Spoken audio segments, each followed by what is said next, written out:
You know, there's this one video that has just absolutely haunted millions of people online. It's of a single penguin. It turns its back on its colony, on everything it knows, and just marches inland towards the frozen mountains, towards certain death. It's this resolute final act that seems to go against every single instinct for survival. So what in the world is going on here? Right, this is the core of the mystery. This footage, which was actually captured by the legendary filmmaker Werner Herzog, shows a creature actively choosing a path that leads away from life itself. I mean, it's walking away from the ocean, which is its only source of food, and heading towards a barren wasteland 70 kilometers inland. This isn't just taking a wrong turn, it's a one-way trip. And to even begin to understand it, we really have to step into the penguin's world. So, first question. Why would any creature choose to live in the coldest, windiest, most hostile place on Earth? We're talking about a place where temperatures can plummet to minus 90 degrees Celsius, where if you throw boiling water in the air, it freezes before it even hits the ground. It's just brutal. Well, every penguin's life is really defined by this fundamental bargain, this trade-off. On one hand, you have the land. It's a frozen desert, totally foodless, but it's safe. There are no land predators that can survive there. Then, on the other hand, you have the sea. The sea is the complete opposite. It's this incredible buffet of fish and krill, but it's also a terrifying hunting ground, full of deadly predators like leopard seals and orcas. So penguins put up with the brutal conditions on land to protect their young, all for that chance to go feast in the dangerous ocean. And of course, nature has equipped them for this. They have this thick layer of fat. It's called blubber, and these incredibly dense, layered feathers that basically act like the world's best winter coat, protecting them from those punishing winds and that insane cold. But to really understand the penguin in our video, we need to know what kind of penguin we're looking at, because it turns out there's a huge difference in their personalities. So let's meet two of Antarctica's most famous residents. First up, the emperor penguin. These guys are majestic, standing up to 4 feet tall. They're often called the world's best dad, and for a very good reason. They perform one of the most incredible acts of sacrifice in the entire animal kingdom.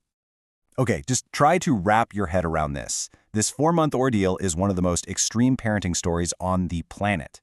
After this grueling 100-kilometer trek inland, without eating a single thing, the male takes the one precious egg from his mate. She then turns around and heads back to the sea, and he's left totally alone. For 2 solid months, he does nothing but stand there, balancing this egg on his feet to keep it from freezing solid, through blizzards that can hit 60 degrees below zero. He's literally a living incubator, pushing his body to the absolute brink of starvation, all for the next generation. And then we have the Adélie penguin, which is the species from the video. Now, while the emperor is known for its quiet sacrifice, the Adélie is known for something completely different. It's basically considered the most mischievous and clever bird in all of Antarctica. See, unlike the emperors, Adélies build these little nests out of small stones. And in Antarctica, stones are like gold. They're incredibly rare and valuable. The male with the best nest gets the mate. And how do they get these stones? Well, they often just steal them from their neighbors.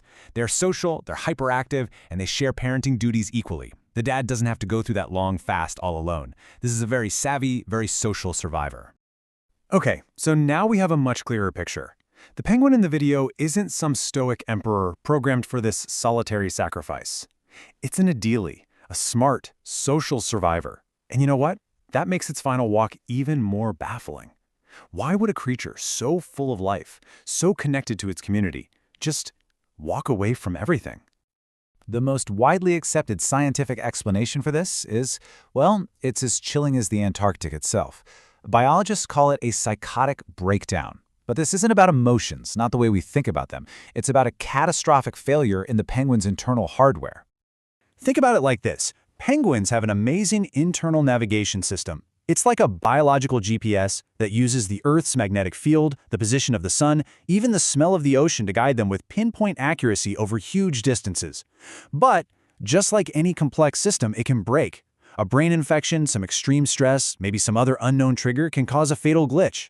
The penguin's internal compass just shatters, and it gets locked onto a single deadly direction, completely unable to see or process the world around it correctly anymore. The scientific explanation, it's logical. It's a biological malfunction. It makes sense. And yet, when you watch that video, it's so hard not to feel like something else is happening.